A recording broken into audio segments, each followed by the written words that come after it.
Olá, meus amigos, um dia sempre de muita paz para todos nós, é sempre um motivo de muita alegria nós estarmos reunidos em nome do nosso Senhor Jesus, hoje para estudar a Revista Espírita. Nós estamos em fevereiro de 1860.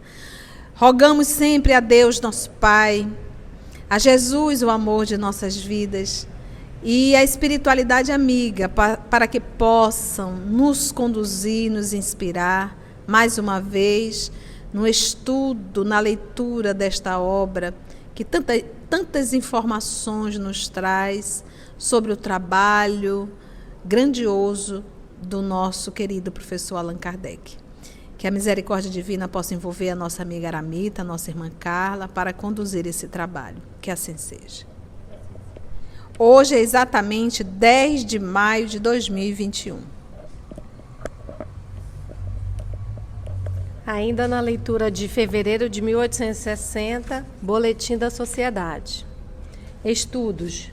Primeiro, evocação do espírito de Castelnaudary, já evocado a 9 de dezembro. Vide a relação completa sob o título de Histórias de um Danado. Essa história de um danado ainda vai estar aqui na revista mais para frente, ainda neste mês. Segundo, evocação do espírito dançarino. Não quer escrever, mas bate o ritmo de várias danças com lápis e agita o braço do médio cadencialmente. São Luís dá alguma explicação sobre o seu caráter e confirma as informações precedentes. Como nós lemos no estudo anterior, que esse espírito é um espírito dançarino, que é peruano, um indígena, e frequenta os bailes populares e que ele gosta muito. Então ele disse que está confirmando as informações precedentes. E bate o ritmo de várias danças com lápis, né? Como seria um sambinha? Né? Então, por aí você imagina, deve ser algo assim meio engraçado, não, né? Não quer falar, não quer escrever. Não quer falar, mas quer tocar um sonzinho, né? Terceiro, perguntas sobre as manifestações de Fon, perto de Aubenas. É respondido que há algo de verdadeiro nesses fatos, mas que não devem ser aceitos sem controle e, sobretudo, que devemos nos manter em guarda contra o exagero. Quarto, evocação de Dauperrat, prior de Armilh, fornece importantes detalhes sobre sua situação e seu caráter. E na terceira, as perguntas das manifestações de Fons, ele não diz quais são as manifestações, mas ele fala de novo, né, que não se deve ser aceitos sem controle e que manter em guarda contra o exagero, que é, como ele diz de novo, né, ter a razão, usar a razão e o bom senso. Quinta, 2 comunicações espontâneas são obtidas. A primeira pelo Sr. Rose, de um espírito que se designa sob o nome de Estelle Riquier, e que havia levado uma vida desordenada e faltado a todos os seus deveres de esposa e de mãe. A segunda, pelo Sr. Forbes, contendo conselhos sobre a cólera. A manifestação de Estelle de Riquier também será publicada mais para frente. Sexta-feira, 20 de janeiro de 1860, sessão particular. Leitura da ata de 13 de janeiro. São admitidos como membros titulares, conforme pedido escrito e após relatório verbal. O senhor Kravtsov, de São Petersburgo, apresentado a 13 de janeiro. O senhor Julien, de Belfort, Rohin, apresentado a 13 de janeiro. O senhor Conde Alexandre Stenbock Fermot, de São Petersburgo, apresentado a 6 de janeiro. Vocês sabiam que tinha que ter o pedido antes, né, por escrito, quem apresentava para depois, por isso que sempre, e eles colocam os nomes. Comunicação diversas. Primeiro, leitura de uma comunicação espontânea recebida pelo senhor Pecheur, membro da sociedade. Segundo, novos detalhes sobre o espírito dançarino. A senhora Ney, que é médium escrevente, havendo interrogado outro espírito a esse respeito, obteve várias informações por sua conta, entre outras a de que era bastante rico quando vivo, de que morreu em um acidente de caça, no momento em que se achava completamente só. Tendo mais tarde interrogado o próprio dançarino sobre esses fatos, com o auxílio de seu médium, por meio de batidas, obteve respostas idênticas. Ora, a senhora Nê não havia comunicado ao médium as primeiras respostas escritas. Por outro lado, já não era ela que servia de médium, e, além disso, tinha formulado perguntas insidiosas que podiam levar a respostas contrárias. Havia, pois, de uma e de outra parte, independência de pensamento, e a correlação das respostas é um fato característico. Era peruano, raça indígena. Quer falar sobre isso aqui? Não, só para confirmar que era verdadeira, que 2 médios obtiveram as mesmas respostas, os mesmos detalhes acerca dele, e um não falou do outro. Outro fato igualmente curioso é que seu médium predileto para a dança, um dia, ao sair de casa, foi tomado de movimentos involuntários que o faziam andar em cadência pela rua. Por sua vontade, e se endireitando, podia parar esse movimento, mas desde que se abandonava a si mesmo, suas pernas retomavam o modo de andar do dançarino. Nada havia de ostensivo. Pega um sambista desse, Nada havia de ostensivo para despertar a atenção dos transeuntes, mas por isso mesmo compreende-se que espíritos de outra ordem e mais mal intencionados que o dançarino, que afinal de contas não quer senão se divertir, possam provocar sobre certas organizações movimentos mais violentos e da natureza do que se vê entre os convulsionários em crise. Inclusive, meu marido contou essa semana que estava num futebol e a pessoa falou alguma brincadeira, nem foi um xingamento. A outra pessoa, ela se tremeu, o olho ficou injetado, ele não conseguia se controlar. E tiveram que chamar várias vezes e ele como que acordou de um transe, né? E a gente vê assim, olha, um brincalhão vai dançar, onde briga, vai brigar, né? Então, assim, para quem que a gente está dando guarida, né? Esse é um processo de subjugação.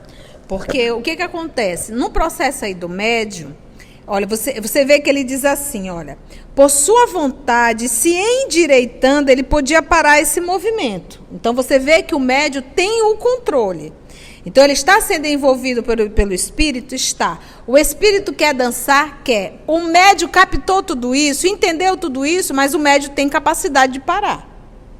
Mas eu digo assim, quando ele está consciente de que Sim, ele sabe da faculdade, ele conhece a faculdade, ele entende que ele está sob uma influência espiritual, por isso a importância do estudo. Mas se no caso a criatura não conhece, não sabe e não tem absolutamente nenhum domínio sobre a faculdade, ela vai ser e pode ser subjugada. E aonde ela estiver, sem ela ter o mínimo controle, ela vai estar dançando. Porque ela pode fazer isso consciente e até inconsciente. Até perder totalmente a consciência e quando acordar, o pessoal diz, olha, tu deu um show aqui, parecia a Madonna dançando.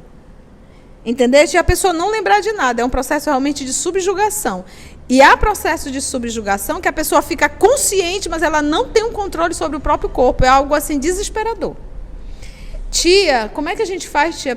Gente, para tudo, toda a solução de tudo é a tua moral. Faça o bem, te moraliza como ser humano. Isso é armadura para te proteger. Tá bom? Não faça mal a ninguém e faça todo o bem que você puder. Faça o bem, faça a caridade, estude, te moraliza. Pronto, a obra. Isso realmente vai te tornar protegido contra esse tipo de invertidas, tá bom? Mas o médico pode, por exemplo, sair dançando e achar que é ele mesmo que está dançando, que ele não perceber que isso é uma influência. Se ele não tiver estudo e não conhecer, isso poderia acontecer? Pode acontecer. Você pode até matar. Porque o que diz o livro dos Espíritos? Até que ponto os Espíritos influenciam em nossa vida? Quase sempre são eles que vos dirigem. Então, há casos, inclusive, de assassinato, que você está sob uma influência. E não percebe que essa daí é no grau, vamos dizer assim, Não é uma... Porque nesse caso da dança é uma subjugação física. A pessoa não tem controle sobre o próprio corpo. Nesse caso, por exemplo, o desejo de matar é uma subjugação psíquica. Então você pode matar, você pode trair, você pode roubar, você pode fazer N coisas que você está ali sobre influência, mas você está sendo influenciado por quem você tem afinidade. Então, eu gosto sempre de lembrar uma fala de um espírito em uma reunião mediúnica. Nós damos a ideia. Quem realiza são vocês. E, gente, isso não é só para o mal. Nós também recebemos muitas influências para o bem. Só que quem realiza somos nós. Ou seja, quem decide, quem bate o martelo somos nós. A gente pode realizar ou não. Entendeu? Então, quando a gente fala em conduta moral, eu estou falando em mudança de sintonia. Então, por isso que os Espíritos dizem, na questão 919, qual o meio mais prático. Livro dos Espíritos, aqui, ó, rapidinho. Pega aí o Livro dos Espíritos, questão 919. Santo Agostinho. Mas o mais importante, além da resposta, é a pergunta. A pergunta de Kardec é muito boa. Qual o meio prático? Me dá uma coisa prática aí. Mais eficaz que tem um homem de se melhorar nesta vida. Porque a pergunta é show. Me dá aí, qual o meio prático, mais eficaz? Eficaz, gente, assim, ó, legal, bom, rápido, que funciona mesmo. Que tem um homem de se melhorar nesta vida e de resistir ao arrastamento do mal. Arrastamento por quê? Porque vai todo mundo. É um arrastamento. A maioria do povo vai por isso. Então, como é que é? Qual é o meio prático? Um sábio da antiguidade já vos disse, conhece a ti mesmo. Então, conhece a ti mesmo vem a ideia, te questiona. Primeiro, isso é bom? Isso é bom? Não, isso é bom. Pronto. Bem, se isso partir do meu mundo íntimo, já estou educando. Se for uma influência, já estou cortando. E quando a gente se conhece, quando a gente faz esse movimento, a gente consegue identificar o que é nosso e o que não é nosso. Mas para isso é necessário esse conhece-te. Tia, como é que a gente se conhece? Não é tu falando da vida alheia. É tu mergulhando no teu mundo íntimo e prestando atenção nos teus desejos, nos teus pensamentos, nas tuas intenções. Porque às vezes a gente não realiza, mas a gente idealiza. E a gente fica ali, idealizando, imaginando. Isso somos nós. E a gente precisa conhecer esse lado, para nós sabermos aquilo que é meu e aquilo que não é. Então, se vem uma ideia, mas dentro daquilo que eu estou sempre idealizando, sou eu mesmo. Entendeu? Quando é uma ideia sempre constante, tem que educá-la. É o processo realmente de educar. Os espíritos não são invasores, né? Eles não invadem. Eles chegam e o Emmanuel tem uma frase que é maravilhosa, que ele diz assim: eles entram pelas tuas brechas morais. São as tuas brechas morais que os chamam e eles vêm. E eles se adentram a tua casa moral para isso. E tem a coisa de quando você pensa, você se une a todos os outros que estão na mesma sintonia que você. O livro Pensamento e Vida fala bastante disso. E dos convulsionários, tem na Revista Espírita de 1859 um texto sobre os convulsionários. A Nina vai colocar aí para vocês na descrição. E fala que a Nina é editora, ela que edita. A Nina é que edita. Terceiro, relato de um fato de comunicação espontânea do espírito de uma pessoa viva, feito pelo senhor Digê, médium escrevente e que ele é pessoal. Este espírito entrou em detalhes circunstanciados, completamente ignorados do médium, e a exatidão deles foi verificada. O senhor Digê não conhece essa pessoa senão de vista, uma única vez, numa visita, não mais o tendo encontrado depois. Sabia apenas seu nome de família. Ora, O Espírito assinou ao mesmo tempo o seu nome de batismo, que era exatamente o seu. Essa circunstância, aliada a outras indicações de tempo e lugar fornecidas pelo Espírito, é uma prova evidente de identidade. Então, para provar que é verdadeira comunicação.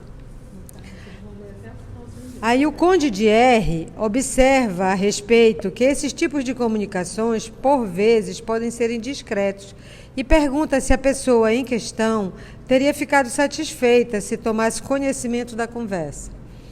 Então, um espírito veio e se comunicou pelo senhor de G, ou uma pessoa viva, ela está viva, encarnada, se comunicou pelo senhor de G, que é um médio escrevente, que conhecia a pessoa só de vista, só sabia o nome dele de família, só o sobrenome. E o espírito assinou com um nome e sobrenome. Aí o Conde de R pergunta se isso não é ser indiscreto. A gente não está sendo indiscreto. E se a pessoa em questão teria ficado satisfeita se tomasse conhecimento da conversa. Aí o Allan Kardec diz: a isso foi respondido que, primeiro, se a pessoa se comunicou é porque o quis, como espírito, desde que veio por vontade própria, considerando-se que o senhor G, não pensando nela, não a tinha chamado. Segundo, desprendido do corpo, o espírito sempre tem o livre-arbítrio, não dizendo senão o que quer. Terceiro, nesse estado, o espírito é mesmo mais prudente do que em estado normal, porque melhor aprecia o alcance das coisas. Se esse espírito tivesse visto um inconveniente qualquer em suas palavras, não as teria dito. E assim encerramos o estudo de hoje. Voltaremos na semana que vem, continuando o boletim. Agradecemos aos amigos espirituais, ao nosso Senhor Jesus, pela oportunidade.